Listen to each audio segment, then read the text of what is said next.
Which one was that? It was called, I ain't got long to say, I can't remember the title of it right now. I'm doing this extemporaneously. Particularly, several of those songs, they were coded songs in that they meant not just in terms of encouragement, but where you would meet the leader of the Underground Railroad. You could have those songs, those messages would be encoded in the songs, so the slave master would not know what you were actually saying.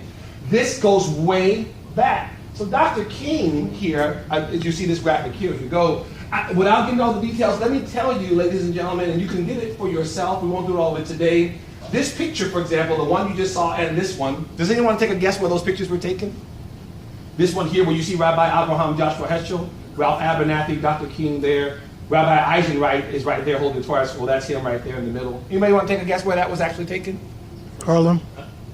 From the march, but then... From the march, yes. They were taken out from the movie. Selma. This is Selma, Alabama. Yeah, but they were, in the movie itself, they were taken out. One of the biggest controversies of the movie, I heard there's a powerful film, and I haven't been able to see it yet. I travel a lot, so I have to get the DVD.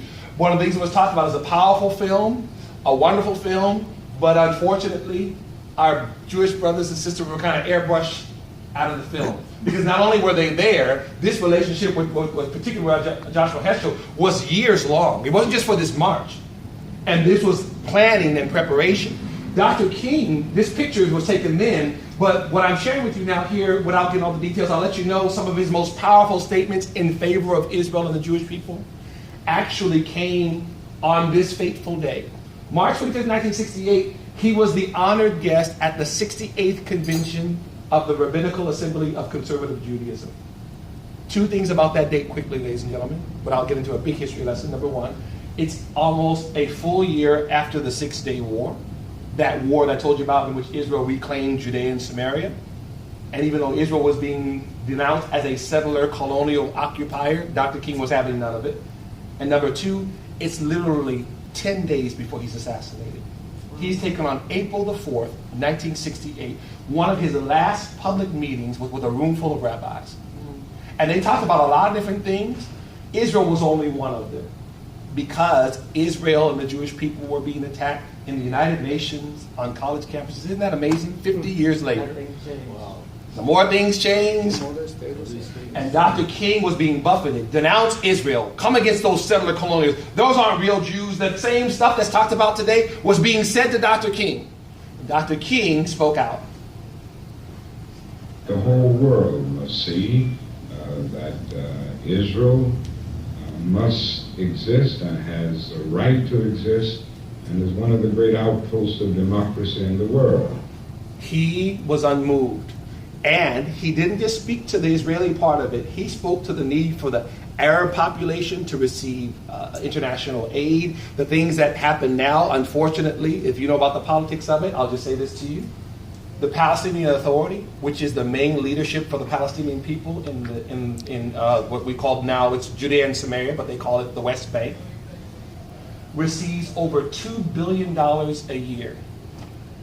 The Palestinian people, for the most part, are still poor, but the leaders are very wealthy.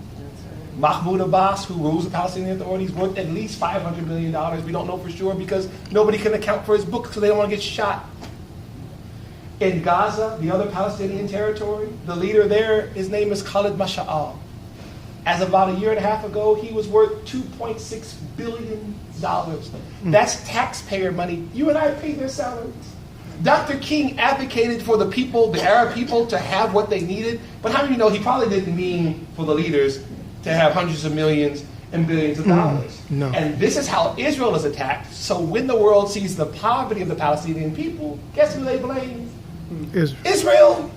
Israel has nothing to do with that money. That money goes to the Palestinian Authority. They're the ones hoarding it. The Israeli government, if they were the ones doing it, they'd make sure that the people, because that doesn't go on in Israel. I have Israeli friends, they argue about the government themselves. I thought that we were tough as Americans. President this and Congressman that. I thought somebody's ready to get about government. I said, wow. Oh yeah, wow. And it shows on the different parties. And the people who are most critical of Israeli government are Israelis. They're arguing about all kinds of different things. They said, Dumisani, you put 3 Jews in the room, you have five opinions. They said, the black folks are the same way. We all do this. It's the Jewish version of the same thing. And what's happening, the point that I'm making is that there is a rule of law in Israel. Whereas the Palestinian Authority, the Palestinian people are being destroyed by their own people.